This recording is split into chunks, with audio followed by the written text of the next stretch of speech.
안녕하세요. 천재노미수업 중학교 3학년 내신 또 시작하겠습니다. 자, 오늘은 자습서 1단원에 68쪽 펴보시면 선택학습의 활동 두 번째가 나와요. 교과서로는 64쪽, 65쪽 펴주시면 될 것 같아요. 오늘은 선택학습 2번, 3번 모두 해볼게요.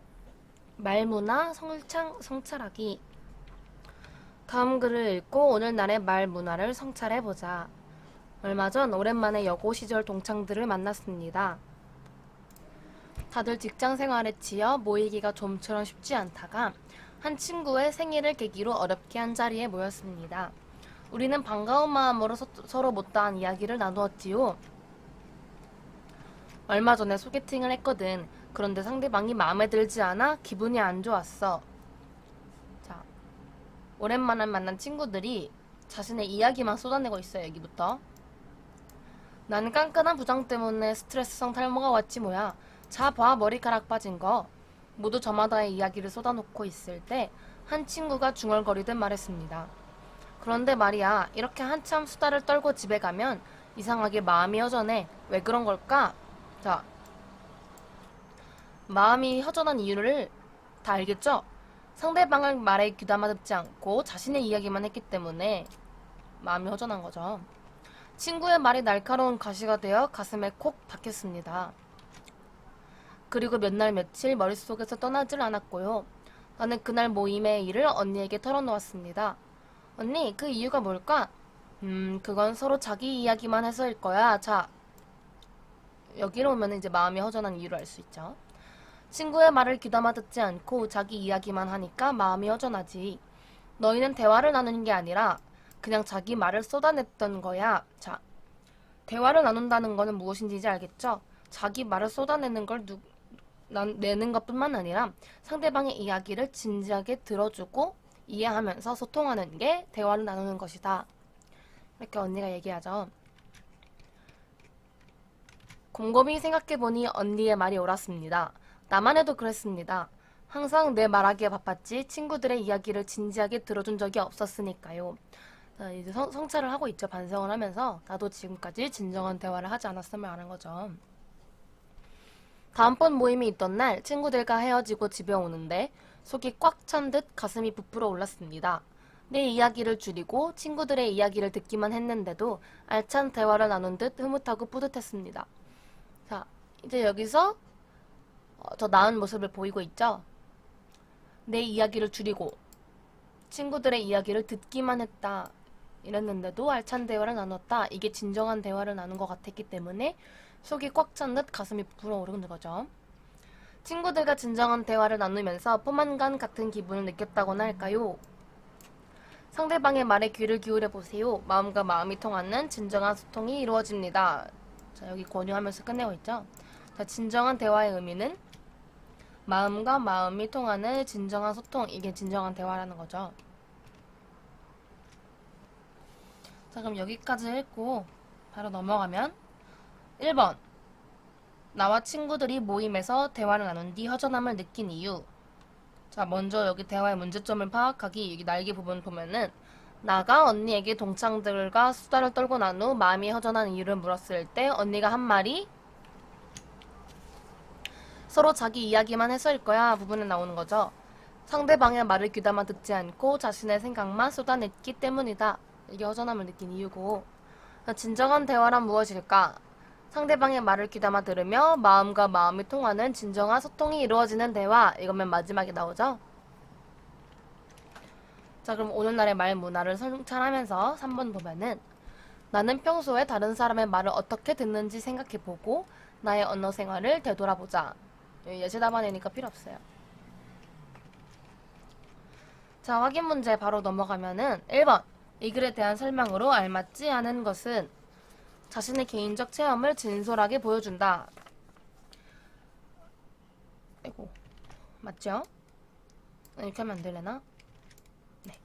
일화를 통해 진정한 소통의 의미를 알게 한다. 마음이 통하는 대화의 의미를 생각해 보게 한다.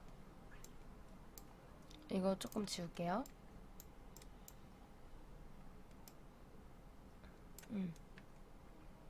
남의 진정한 대화가 이루어진 다양한 사례 나오지 않죠.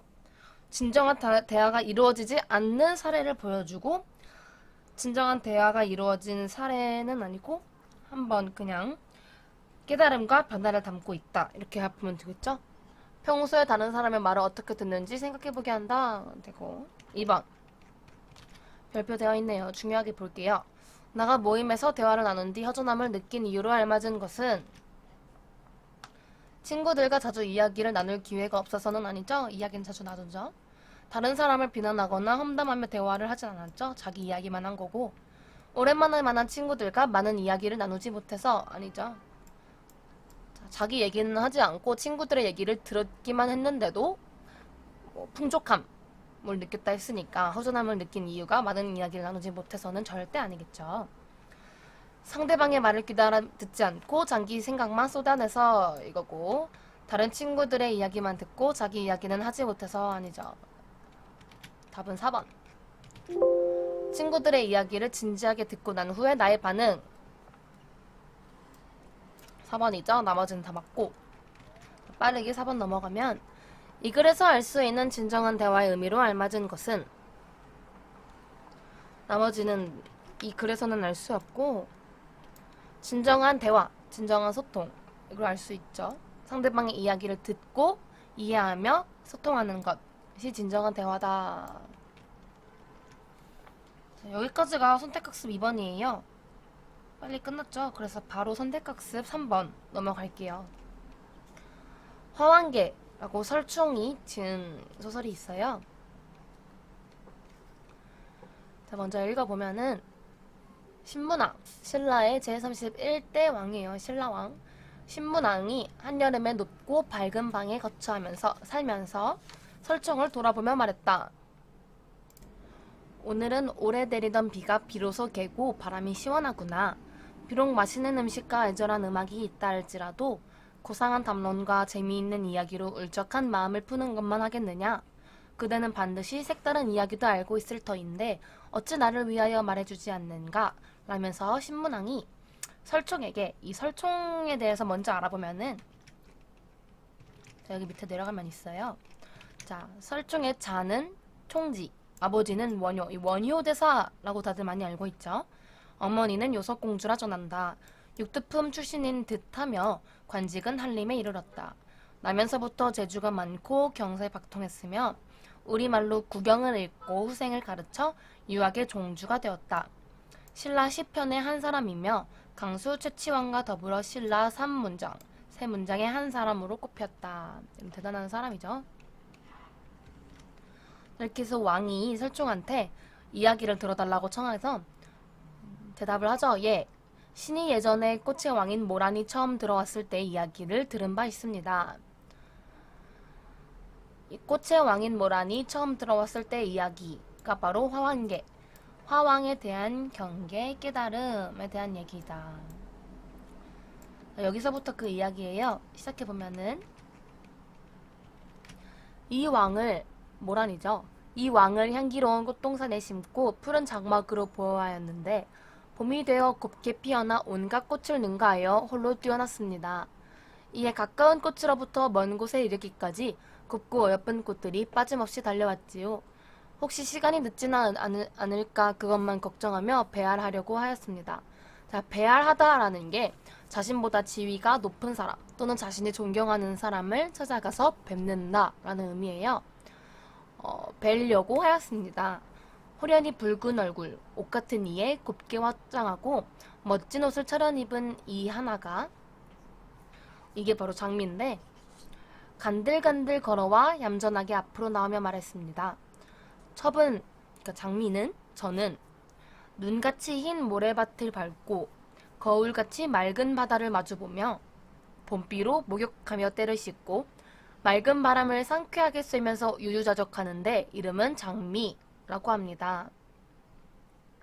자, 여기까지 보면은 자신을 표현하고 있죠. 자, 맑은 바람을 상쾌하게 쐬면서 유유자적한다 하는 일이 별로 없는 것 같네요. 모질고 거센 세상에 어려움에 물들지 않고 곱게 자랐다. 여기까지 곱게 자란 내용이고 어려움에 물들지 않았다. 유유자적하며 살았다.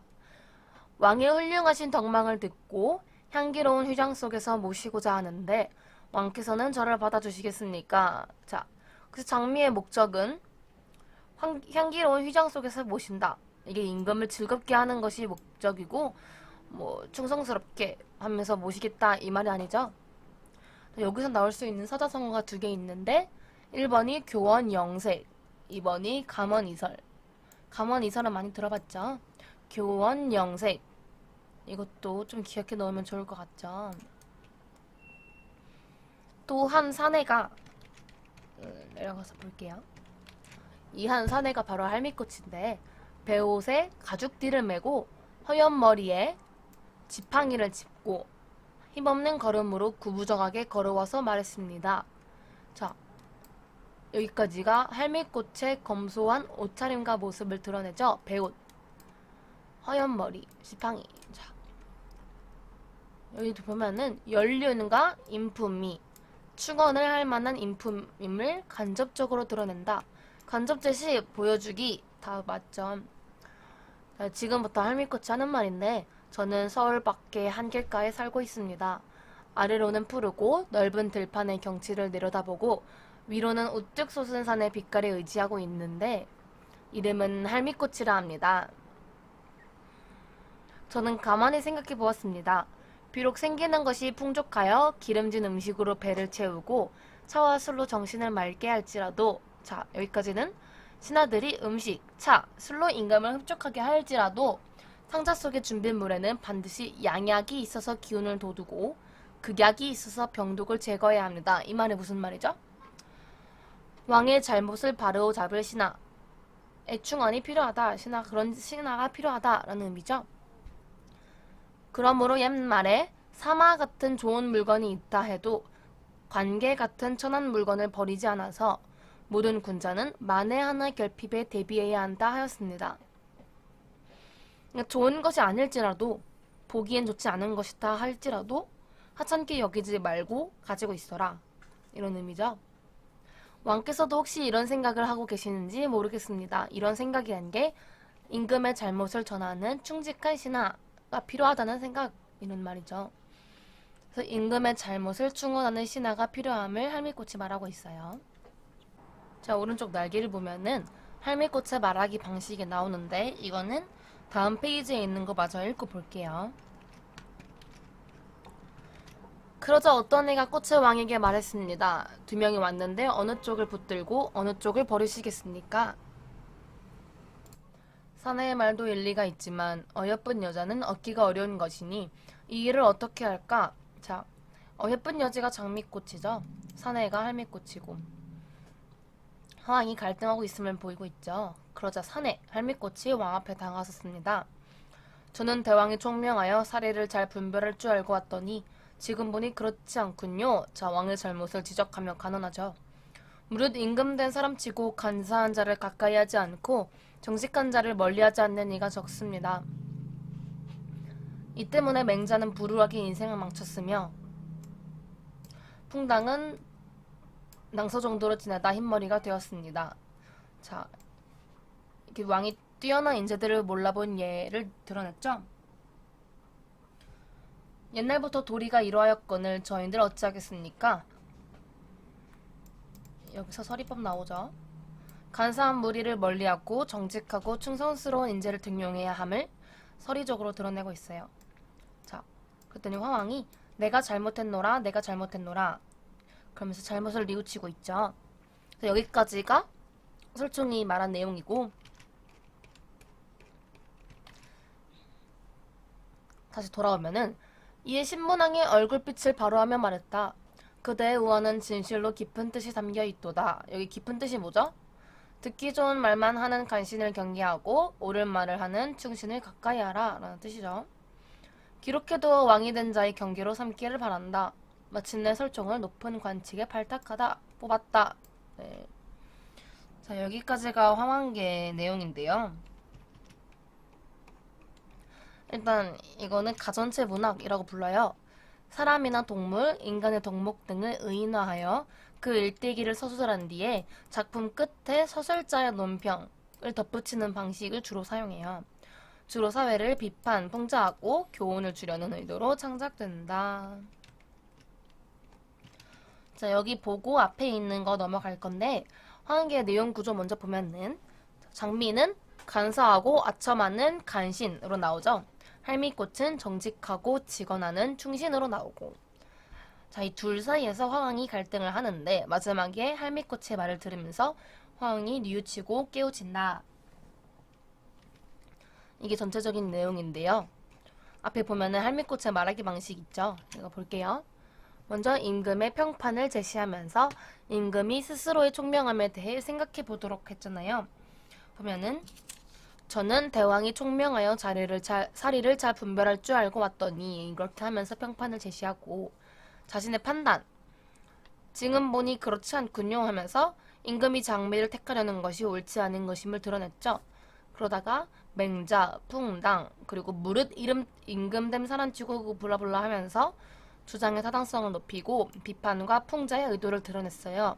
마지막으로 저인들 어찌하겠습니까? 라고 서리적으로 마무리하면서 임금의 마음을 바꾸고자 했죠.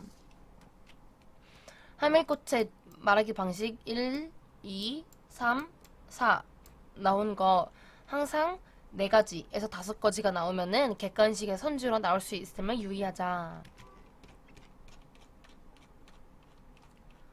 여기 모란인데 참 그림이 그렇네요. 자, 핵심 정리 넘어가면은 자, 갈래는 창작설화이자 우화. 우화라는 게 짧은 이야기인데 보통 사람의 나쁜 생각이나 행동 등을 꼬집어 바르게 깨우쳐주는 짧은 이야기. 근데 동물, 식물, 물건들이 주인공이 되어 사람처럼 구는 내용. 이게 우화고 성격으로 풍자적, 교훈적, 우의적, 유교적이 있어요. 그래서 4가지 있고 제재는 꽃이죠. 모란꽃, 장미꽃, 할미꽃 이렇게 나오고 주제 이런 우화를 통해 얘기하고자 하는 게 임금의 도리에 대한 간언. 자, 그 특징을 2가지 보면은 1번 꽃을 의인화하여 깨달음을 우회적으로 전달함. 보통 우화가 다 우회적으로 전달하고자 하는 거잖아요. 그래서 풍자, 우의, 교훈 이렇게 다 있는 거죠. 대조적 인물 장미랑 할미꽃이 대조적 인물이죠. 를 설정하여 주제의식을 분명히 함. 자, 표현 방식과 그 효과를 보면은 꽃이 각각 어떤 사람인지 나타내보고 이를 통해 글에 사용된 표현 방식을 정리하자. 먼저 모라는 빼어나게 아름다운 꽃들의 왕 장미와 할미꽃 사이에서 갈등하는 특징을 보이죠. 여기서 옳은 말을 하는 충신을 몰라보는 임금을 나타내고 있고 장미는 곱게 화장한 얼굴과 멋진 옷을 입었어요. 이러면서 간들간들 걸어 들어왔는데 이 장미꽃을 통해 나타내고자 하는 사람은 간사하고 아첨하는 자, 즉 간신을 의미하죠. 반면에 대조적으로 할미꽃은 백발의 수수한 옷을 입고 나왔어요. 멋진과 수수한 또 반대되죠. 힘없는 걸음으로 구부정하게 걸어 나옴. 이것도 반대되고 이걸 통해 나타내는 자는 정직한 자 또는 충신 이렇게 나올 수 있죠. 여기에 나오는 표현 방식은 풍자인데 길게 풀어 써보면 꽃들을 통해 인간 세계를 풍자하고 있다 라고 보면 되겠죠. 자, 2번 넘어가 볼까요? 설종이 임금에게 전달하고자 한 뜻은 듣기 좋은 말만 하는 간신을 경계하고 옳은 말을 하는 충신을 가까이 하라 라는 의미죠. 간신이 장미, 충신이 할미꽃 나왔죠. 자, 2번 작품에 드러난 전통 말문화를 이해해보자. 1번 설종은 자신의 생각을 신문왕에게 어떻게 전달했는가. 직접적으로 말하기보다는 우언 다른 사물에 비유해서 나타내는 것으로 보통 우회적으로 돌려 말하고 있다로 하죠. 신문왕의 태도 그대의 우화는 진실로 깊은 뜻이 담겨 있도다. 기록해두어 왕이 된 자의 경계로 삼기 바란다 하면서 설정의 조언을 받아들이고 있죠. 이러면서 왕의 바른도리를 깨닫고 있다. 이런 자세도 중요함을 이해해야겠죠. 자, 3번은 필요 없고 확인 문제 볼게요. 장미와 할미꽃에 대한 설명으로 알맞지 않은 것은 할미꽃은 극약으로 병독을 제거하고자 했다. 이거 아까 나오는 내용에 있죠. 바로 있죠. 자, 한 번 더 읽어보면은 반드시 양약이 있어서 기운을 돋우고 극약이 있어서 병독을 제거해야 합니다. 라고 했죠.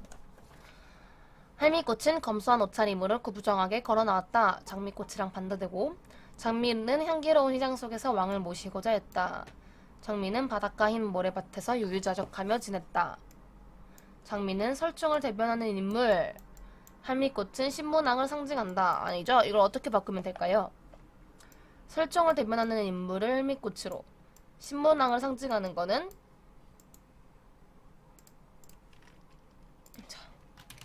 모란이겠죠. 할미꽃의 말하기 방식에 대한 설명으로 알맞지 않은 것은 고사를 인용하여 주자의 타당성을 높였다. 이거 아까 말하기 방식 4가지 있었죠? 그 4가지 아닌 거 고르면 되겠네요. 왕의 마음을 바꾸고자 서리적 표현 사용했다. 왕의 어리석음을 깨닫게 하기 위해 우화를 들려주었다. 이거 아니죠? 왕의 어리석음을 깨닫게 하고자 했던 게 아니죠? 그냥 충고를 하나 한 거죠. 조언을. 왕이 장미를 택하려는 것이 옳지 않다는 자신의 판단을 얘기했고 왕이 스스로 총명함에 대해 생각해보도록 임금의 평판에 대해 제시했다. 이거 다 나온 거죠. 자, 3번. 신문왕이 다음과 같은 대답에 대한 설명으로 알맞은 것은 기록해도 왕이 된 자의 경계로 삼길 바란다. 이거 아까도 나왔으니까 답만 보고 넘어가면 2번. 왕임에도 불구하고 설정의 조언을 진심으로 받아들이고 있다 정도로 보면 되겠죠. 자, 마지막 4번. 설정의 이야기에 사용된 표현 방식을 바탕으로 보기의 빈칸에 알맞은 말을 해보자. 꽃을 의인화하여 인간 세계를 봉제하고 있다로 보면 되겠죠. 쉽네요. 넘어갈게요. 자, 이제 대단한 마무리 학습. 이거를 배웠는지는 모르겠지만 그냥 빠르게 한 번씩만 읽고 넘어가는 걸로 해볼게요. 사고력 키우기에 나오는 박상길과 박서방의 차이. 활동 안내 보면은 상대방을 배려하여 말하는 언어 생활의 중요성을 민담을 통해 확인해보는 활동이다. 박상길과 박서방이라는 말의 어감 차이와 두 양반의 말투의 차이를 생각해보고 이를 적용하여 자신의 언어 생활을 점검해본다. 담화 해설을 먼저 보면은 신분이 낮고 나이가 많은 박상길이라는 푸죽한 백정에게 한 양반은 무시하는 말투로 고기를 주문하고 다른 양반은 예의를 갖추어 주문을 했다. 말투에 따라 각기 다른 양의 고기를 준 박상길의 행동을 통해 상대방을 배려하며 말하는 것이 중요함을 깨닫게 하는 이야기이다. 자, 활동상의 유의점 보면 박상길과 박서방의 차이를 염두에 두고 끝부분에서 박상길이 대답한 내용의 의미를 생각해보고 가족, 부모, 어른, 친구, 낯선 사람 등 다양한 상대를 떠올리며 자신의 말투를 되돌아본다. 평상시 대화에서 놓치기 쉬운 언어 예절에 대해 되돌아본다. 이게 담화가 나오지 않고 담화 해설만 나오니까 좀 단어 해설을 더 자세히 보면은 자, 박상길이라는 사람은 푸죽한 백정이에요. 백정이라는 게 고기 썰어주고 하는 정육점에서 일하는 사람인데 지금으로 말하는 이 백정은 조선시대에는 완전 천한 직업이었단 말이에요. 그래서 양반은 무시하는 말투, 한 양반은 예의를 갖추어 주문을 했다라고 하죠. 그랬더니 이제 이 박상길이라는 사람이 자신한테 예의를 갖춘 다른 양반에게 고기의 양을 훨씬 많이 줘요. 그런 걸 통해서 상대방을 배려하여 말하는 것이 중요함을 깨닫는 게 이번 담화인 것 같네요. 자, 똑같이 고기 한 근을 주문한 두 양반이 각기 다른 양의 고기를 받은 이유는 한 양반은 박상길을 무시하는 말투로 주문했고 다른 양반은 예의를 갖추어 점잖게 주문했기 때문이다. 자, 자신의 말투 이건 안 봐도 될 것 같고 대화를 나눌 때 주의해야 할 점. 말은 그 사람의 인격과 관련 있음을 알고 평상시에도 상대방을 배려하며 예의를 갖춘 언어 생활을 해야겠죠. 자, 어휘 탐구 볼게요. 제일 중요한 어휘가 나왔죠? 이번 단원에. 전통. 어떤 집단이나 공동체에서 지난 시대에 이미 이루어져 계통을 이루며 전해 내려오는 사상, 관습, 행동 등의 양식. 자, 전통과 관련된 단어의 뜻을 알아보고 빈칸에 알맞은 단어를 써넣자. 자, 관습, 은습, 양식이 있는데 관습은 한 사회에서 오랫동안 이어져 내려온 그래서 굳어진 풍습 또는 방식을 의미하고 인습이라는 건 보통 안 좋게 잘 쓰이는데 옛날부터 이어져 내려오는 낡은 풍습에 쓰이고 양식은 어떤 일을 하는데 필요한 정해진 방식이나 틀 이렇게 하죠. 자, 1번 다른 사회에 가면 그 나라의 관습에 따라 행동해야 한다. 사회의 인습에 정면으로 맞설 수 있는 용기가 필요하다. 우리 사회에 새로운 문화 양식이 자리 잡고 있다. 자, 인습은 좀 부정적이다. 알고 있으면 되겠고 어휘구물 넘어갈게요. 어휘력 더하기 퀴즈 보면은 관행과 습성을 안에 적으면 되는데 나도 모르는 사이에 돌아다니는 습성이 생겼다. 기업마다 관행이 다소 다르다. 자, 이번에 다음 문장의 밑줄 친 단어에 어울리는 뜻을 보기에서 고르시오. 산업혁명 이후 시장 경제는 인류에게 역사상 전례 없는 경제적 발전과 풍요를 가져다 주었다. 자, 보통 역사상 전례 없다 라고 하죠. 그럼 이 전이 이전 전에 레가 사례에 하면서 이전부터 있었던 사례 니은 이 일을 처리할 때에는 전례를 따르는 것이 좋다. 보면은 예전부터 전해 내려오는 관습을 따르는 것이 좋다. 기억으로 쓰였죠.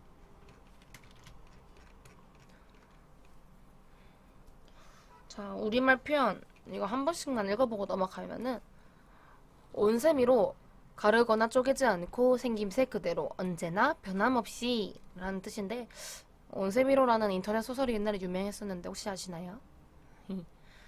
자, 시나브로 모르는 사이에 조금씩 윤슬 햇빛이나 달빛에 비치어 반짝이는 잔물결 안다미로 담은 것이 그릇에 넘치도록 많이 함초롬 젖거나 서려있는 모습이 가지런하고 차분한 모양 이란 뜻이래요. 자, 여기 문장은 그냥 한번 읽어보는 걸로 넘어가세요. 저희는 대단한 종합문제로 넘어갈게요. 대단한 종합문제라 기억이 많이 잊었을 수도 있으니까 시는 한 번씩 읽어보고 넘어갈게요. 먼저 가. 이건 저희가 반어법을 배울 때 봤던 시죠. 먼 날 당신이 찾으시면 그때 내 말이 잊었노라. 당신이 속으로 나무라면 무척 그리다가 잊었노라. 그래도 당신이 나무라면 믿기지 않아서 잊었노라. 오늘도 어제도 아니 있고 먼 날 그때 잊었노라. 자, 잊었노라가 반어. 반어이자 반복이자 점층 다 나온 거죠.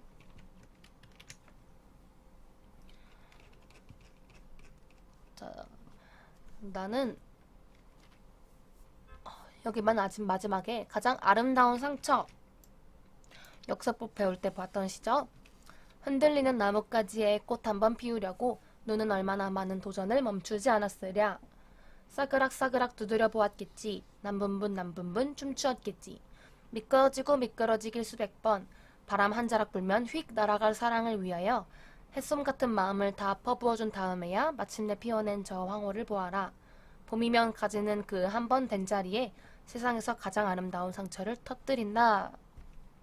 조금 기억나시나요? 아름다운 상처, 역설법. 그리고 여기 음성상징어 많이 나오고 햇솜 같은 마음 비유법 나오고 서리법 다 나오고. 자, 이번에 문제 넘어갈게요. 가 나에 대한 설명으로 알맞은 것은 바로 보면은 답이 4번인데 가에 말하는 이유는 헤어진 임을 잊을 수 없어서 그리워하는 사람이다. 그래서 가에는 이별한 임을 그리워하는 상황 나오죠. 일단 1, 2, 3번을 보면은 가는 이별한 임을 잊을 수 없는 심정을 드러낸 거고 나는 한겨울 나뭇가지에 눈이 쌓이는 풍경을 눈과 나뭇가지의 사랑 이야기로 표현하시죠. 그래서 1, 2, 3, 4번 틀렸고 5번은 나의 말하는 이는 눈이 나뭇가지에 쌓였다 녹으며 꽃을 피우는 모습을 황홀한 마음으로 바라보고 있다 라고 했죠. 그러니까 여기 나오면 헤어진 임을 그리워하고 있다 를 지워야겠죠. 2번을 보면은 가의 표현 방식, 제일 중요한 표현 방식이 여기 이전 노래에 나오는 반어법이다 라 그랬죠. 반어법을 사용하여 강한 그리움을 노래하시니까 당신을 그리워하고 잊을 수 없는 마음을 점점 약하게 틀렸고 점층법 나오죠. 유사한 문장 구조를 반복하고 변화를 주어 아름다운 사랑의 모습을 표현했다. 자, 여기까지는 맞는데 이 뒤에가 틀렸죠. 아름다운 사랑의 모습이 아니라 당신을 잊을 수 없는 마음을 표현했다 라고 보면 되겠죠. 3번 마음속으로 생각하고 있는 의도와 반대로 말하는 반어의 표현 방식을 사용했다. 맞고 당신을 잊을 수 없는 마음을 강하게 표현하기 위해 잊었노라를 역설적으로 표현했다. 역설과 반어 헷갈리지 말아야 되죠? 역설이 아니라 반어. 5번 미래의 상황을 가정하여 지금은 존재하지 않지만 미래에 만날 가능성이 있는 당신에 대한 그리움을 드러냈다. 미래에 만날 가능성이 희박하죠. 이것도 아니고. 답이 3번.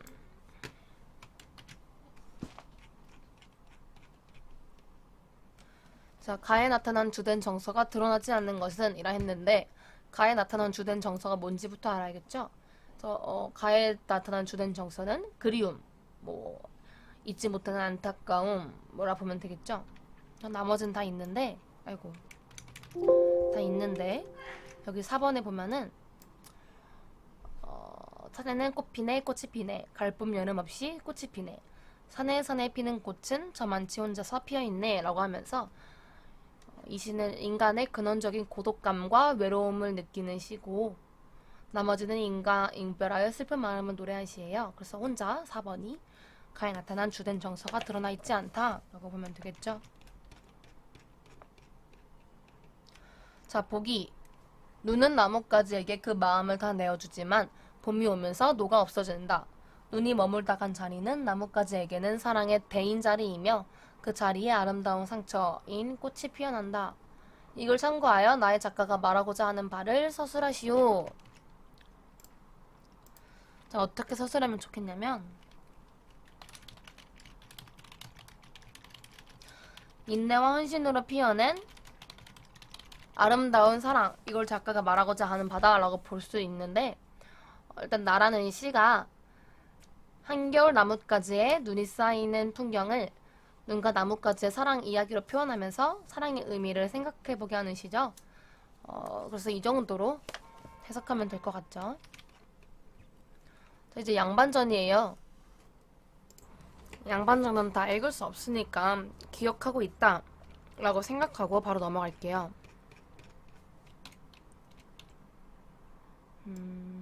아이고야. 넘어가면은 5번 가부터 다와 라의 공통점으로 알맞은 것은 1번 작가의 실학사상이 반영된 작품이다. 2번 조선 후기 사회상을 사실적으로 드러냈다. 자, 5번 묶어서 보면은 실학사상을 반영하며 조선 후기 사회상을 사실적으로 보여주는 작품은 가부터 다까지의 양반전이죠. 여기 이제 4번, 5번 대조적 인물을 설정하여 주제의식을 분명히 하고 사물을 의인화하여 깨달음을 우회적으로 전달한 것은 화한계이니까 답은 3번 풍자가 나오는 개인 또는 사회 악덕 어리석음을 풍자한 두 작품 모두의 공통점이다 라고 보면 되겠죠. 6번 보기를 참고할 때 양반전을 창작한 의도로 알맞은 것은 이것도 나왔으니 그냥 넘어가면은 대충 내용을 말씀드릴게요. 양반전을 지은 이유가 나온 거죠. 권세와 이익을 꾀하지 말고 선비의 마음가짐을 잊지 말고 선비의 본분을 잊지 말고 그러나 오늘날 선비들은 이렇게 하니까 저 장사꾼과 무엇이 다르겠는가 그래서 양반전을 짓게 되었다 라고 나온 거죠. 그래서 양반전의 창작 의도를 물어봤으니 답은 5번 선비로서 갖추어야 할 덕목은 모른 척하고 문벌을 사고 파는 양반의 모습을 비판하고자 썼구나 라고 보면 되겠죠. 7번 A에 그려진 양반의 모습을 서술하시오. 자, A는 넘어가지 않고 그냥 제가 읽어드릴게요. A는 그 양반의 아내가 얘기한 건데, 당신은 평소에 글 읽기만 좋아하더니 황국을 갚는 데에는 전혀 도움이 안 되는구려. 쯧쯧 양반이라니 한 푼어치도 안 되는 그놈의 양반. 이게 A의 내용인데 작가의 의도를 대변한 내용이다 라고 보면 되겠죠. 그래서 A에 그려진 양반의 모습을 서술하라 하였으니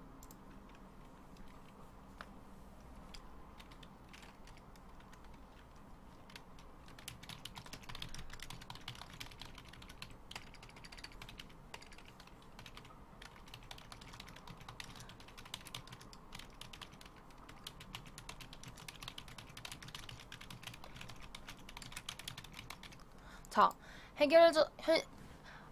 현실적인 문제 해결책을 찾지 못하는 무능력하고 무기력한 양반의 모습이 드러난다. 이 정도로 보면 되지 않을까 싶네요. 자, 8번 올라가면은 8번에 나와 다에 대한 설명으로 알맞지 않은 것 나오는데, 나는 양반이 지켜야 할 의무에 대한 내용이다. 나는 양반의 비생산성과 허례허식을 비판했다. 다는 양반이 누릴 수 있는 특권에 대한 내용이다. 다는 백성에 대한 양반의 수탈과 횡포를 비판했다. 나다를 본 부자는 양반 증서를 다시 써달라 했다. 자, 나를 빼면 말이 되죠? 첫 번째 증서가 나고 두 번째 증서가 다니까 부자는 첫 번째 증서인 나의 내용에 불만을 품고 다시 작성해달라고 요청을 했지만, 다시 작성한 두 번째 증서인 다를 보고서는 양반이 되기를 스스로 포기했죠. 답이 5번. 자, 화환기에 나타난 꽃들의 특징과 의미로 알맞지 않은 것은 1번 장미는 간사하고 아첨하는 간신을 의미한다. 화왕은 장미와 할미꽃 사이에서 고민하고 있다. 할미꽃은 다른 사람을 배려하지 않는 사람을 의미한다. 답이 3번이죠. 할미꽃은 화왕에게 옳은 말을 하는 정직한 자로 충신을 의미한다. 이렇게 바꾸면 되겠죠. 장미는 화려한 외모로 세상에 어려움 없이 곱게 자랐고, 할미꽃은 장미와 대조적으로 검소한 옷차림과 수수한 모습을 지니고 있다. 네, 다 맞네요. 화만개는 설총이 자신의 생각을 전달하기 위해 신문왕에게 들려준 이야기이다. 설총의 말하기 방식에 대한 설명으로 알맞은 것은 1번 우화를 통해 우회적으로 돌려 말했다. 2번 고사를 이용해 상대방의 생각을 비판했다. 중요한 내용을 요약해 체계적으로 말했다. 현상을 다양한 시각에서 분석해 교훈을 주었다. 5번 상대방의 체면을 생각해 충고보다는 칭찬하는 말을 했다.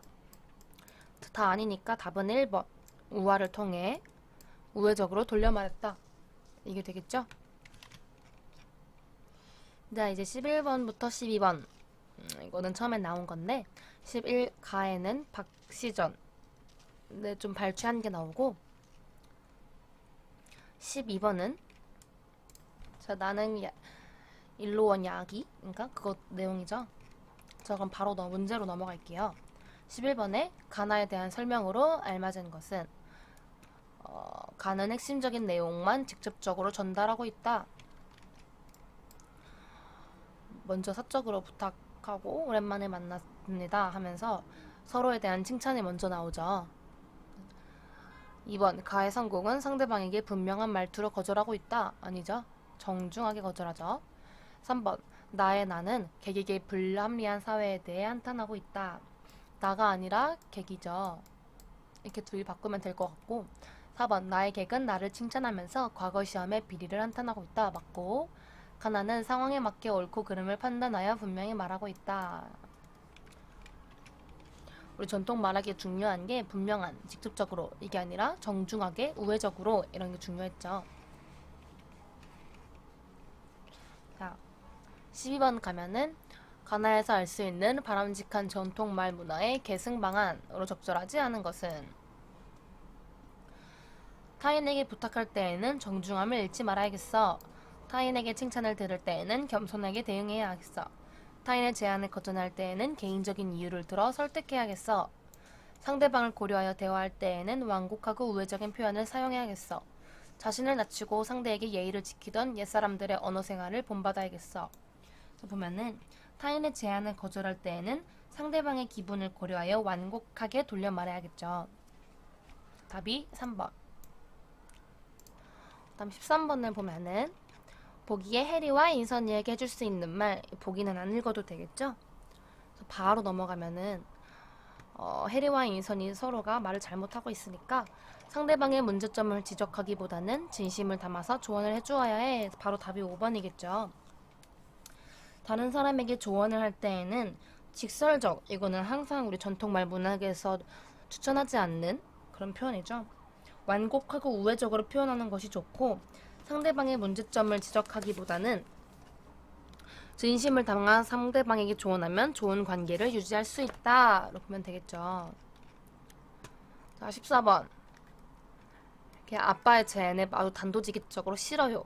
됐어요. 하는 게 문제점이죠. 14번에도 답이 5번. 상대방의 기분을 고려하지 않고 직설적으로 거절했다. 상대방의 제안을 거절할 때에는 상대방의 기분을 고려하여 완곡하게 돌려 말하는 것이 좋다. 이거 저번에 나온 거 봤었죠. 자, 정조 김희소 이 내용에서 늘어나는 전통 말문화를 서술하시오. 이것도 굳이 다시 읽지는 않겠지만은 전통 말문화로 바로 서술하는 걸로 넘어가자면 김희소는 정주의 명을 받아들일 때 기량이 모자라고 여기만 직책을 제대로 수행한 것이 없다며 자신을 낮추어 겸손한 태도를 보이고 있죠. 그래서 여기에 나온 거를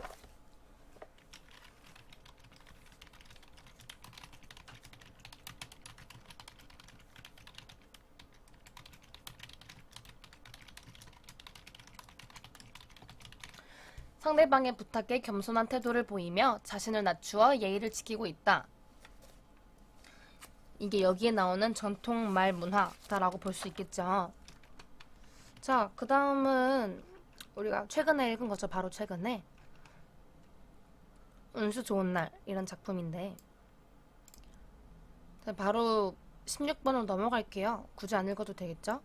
가부터 마에 나타난 김첨지의 심리로 알맞은 것은 자, 가에는 행운에 대한 기쁨이 나오고 나는 아내에 대한 걱정, 다는 아내에 대한 걱정과 불안감 이 정도가 심리로 볼 수 있죠. 그리고 라가 술 마시러 선술집에 왔을 때 내용이니까 돈과 가난의 분노함 답이 4번이고 많은 아내의 죽음을 확인했기 때문에 확인한 후에 슬픔 정도가 적절하겠죠.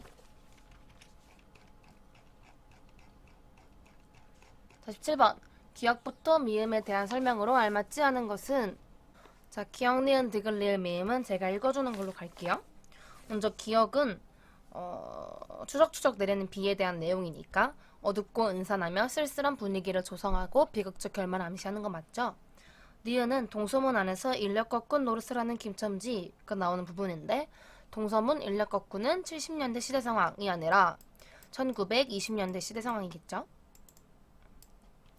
자, 디귿은 남대문 정거장까지 태워달라는 말에 잠깐 주저한다 이 부분인데 이거 하는 이유가 계속되는 행운에 겁이 났고 일찍 들어오라는 아내의 말이 떠올랐기 때문이다. 맞죠?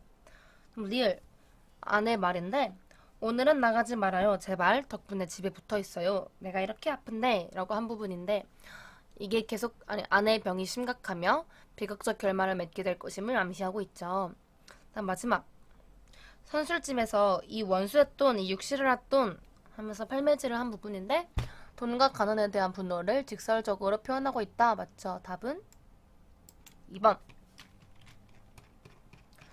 자, 18번. 마와 같은 결말이 주는 효과. 여기서 말의 결말 여기 이거야. 제일 중요한 부분이 있는 내용이죠. 자, 1번. 행운 뒤에 마주한 비극적 현실을 극대화한다. 바로 답이 나오죠. 행운 뒤에 마주한 비극적 현실. 이걸 극대화하는 게 이 결말에 주는 효과다. 반어법적으로 나오는 표현 방법에 대한 효과다. 라고 보고 넘어갈게요. 바로. 보기를 바탕으로 운수 좋은 날에 사용된 표현 방식을 표면적 의미와 심층적 의미로 나누어 서술하시오. 일단은 오랜만에 손님을 연이어 태워서 돈을 많이 벌었다. 라는 표면적으로 운수 좋은 날이다. 라는 게 나오는데 결국 결론에 아내의 죽음이 나오면서 운수가 가장 나쁜 날. 이게 드러나 있으니까 말로 풀어 써보자면은 자, 표면적으로는 돈을 많이 번 운수 좋은 날이지만 심층적으로는 아내가 죽은 운수 나쁜 날로 반어적 표현이 사용되었다. 이렇게 풀었으면 될 것 같아요. 넘어가면은 아이고야. 자, 여기까지가 1단원이네요. 1단원까지 달려오느라 수고하셨습니다. 저희는 다음에 2단원에서 볼게요. 수고하셨습니다.